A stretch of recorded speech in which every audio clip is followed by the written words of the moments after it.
নমস্কার সবাইকে। বেশিরভাগ জায়গায় এখন বাচ্চাদের কি বড়দের ঠান্ডা লাগছে, সর্দি কাশি জ্বর হচ্ছে।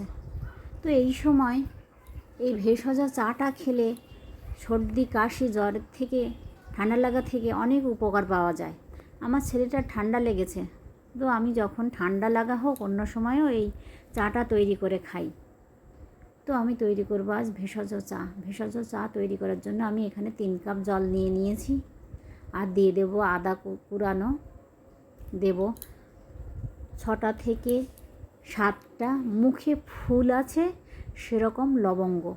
ফুল না থাকলে সেই লবঙ্গ ব্যবহার করা যাবেই না। যে লবঙ্গর মুখে ফুল আছে সেই লবঙ্গটাই ব্যবহার করতে হবে। আর দিয়ে দেবো 2টো এলাচ, আর দেবো 10-12টা তুলসী পাতা।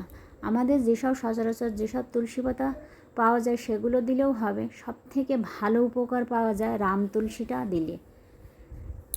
আর দিয়ে দেবো ছোটো চামচের 1 চামচ গোলমরিচ গুঁড়ো, আর দেবো ছোটো চামচের 1 চামচ দারচিনি।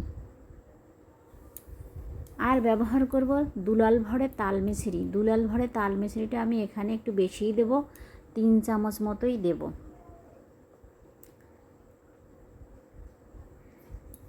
এবার সমস্ত উপকরণ আমি 10 থেকে 12 মিনিট মতো গ্যাসের ফ্লেম লোতে রেখে ফুটিয়ে নেব।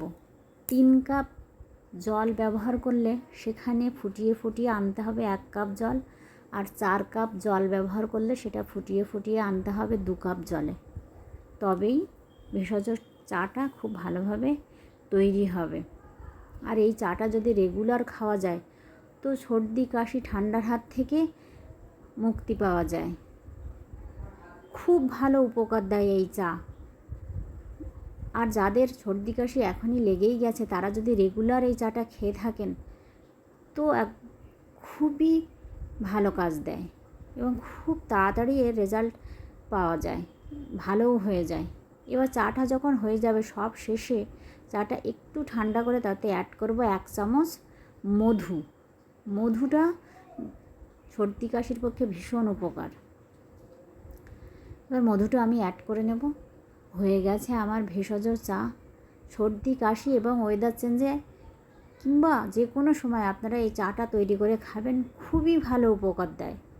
ভেষজ চা খাওয়া স্বাস্থ্যের পক্ষে খুবই উপকার এবং সর্দি কাশি জ্বর ঠান্ডা লাগা থেকে রেহাই পাওয়া যায়। খুবই ভালো উপকার দেয় এই ভেষজ চা। ধন্যবাদ সবাইকে। সবাই ভালো থাকবেন, সুস্থ থাকবেন। যাদের ঠান্ডা লেগেছে একবার অন্তত বাড়িতে কিছুদিন ব্যবহার করে খেয়ে দেখবেন, অবশ্যই ফল পাবেন। সবাইকে অনেক অনেক ধন্যবাদ।